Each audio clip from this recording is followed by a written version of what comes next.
Hate is an emotion many of us find hard to grasp and are scared of. Most of the times, we try to push it away because we think it's bad. But if we look closer and stop being scared of it, we might find out that hate has a hidden strength we didn't know about. In nature, everything exists for a reason. Joy gives us energy, and fear keeps us alert. But why do we hate? According to an old way of thinking, Stoicism, we feel things because of how we see the world around us. We might feel hate when we think something or someone could harm us, or the people we care about. But here's the thing. Sometimes we might be wrong about what we see or believe. And today, with the internet and so much news online, hate seems to pop up a lot more. Places like social media can make hate seem bigger, and it's easier to get sucked in. You've probably seen mean comments online, right? This is where Stoicism helps. It says, hold on, think first. These days, many just talk without thinking, letting hate control them. But Stoicism suggests we pause, think, and ask ourselves, is this feeling based on the real thing, or have I got it wrong? To really get to the bottom of why we feel hate, we need to stop and deeply think about it. Let's say you're watching a movie and you wonder, why do I feel this way? Maybe you're upset about what the villain is doing or something unfair is happening. This way of thinking lets us see the real reason behind our strong feelings. Think of it like turning on a light in a dark room. Once we know why we hate, we aren't controlled by it anymore. For instance, if you're really upset about something unfair, that strong feeling can motivate you to make things right. Maybe you can join a group that helps others, so instead of being stuck in hate, you can let it push you forward to do good. If a past relationship upset you, you can use those feelings to be a better version of yourself. And if someone hurts your feelings, try to see things from their side.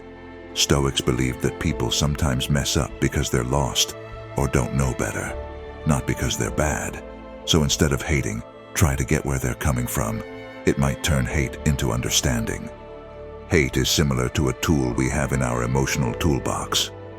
Just like other tools, it has its uses, but it also comes with risks if not used wisely.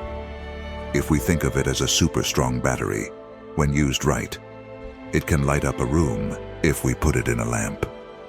But if mishandled, it can lead to an explosion. That's why we need to be cautious. You know that feeling when you text someone in anger and then regret it? Or when you blurt out something without thinking and wish you could take it back? That's what happens when hate takes the driver's seat. It's essential that our thoughts guide our emotions and not the other way around. The ancient thinkers, known as Stoics, often talked about managing such powerful emotions. They believed in finding a balance and always being aware of what we're feeling. If we let hate or other strong emotions run wild, it might rob us of the calm and peace we all want. But here's something to remember. Like any emotion, hate isn't inherently bad. When someone knows how to handle it, it can be a driving force for positive change. However, if they're overwhelmed by it, it can lead to harm. We always have a choice in how we use our emotions.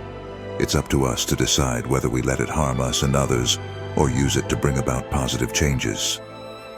Stoicism teaches us to approach emotions like hate differently. Instead of fearing it, we should be curious about it. We should ask ourselves, why am I feeling this way?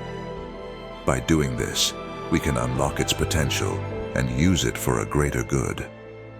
Stoics believed in using such emotions to gain a better understanding of themselves and to find the best way to act, especially when they felt upset.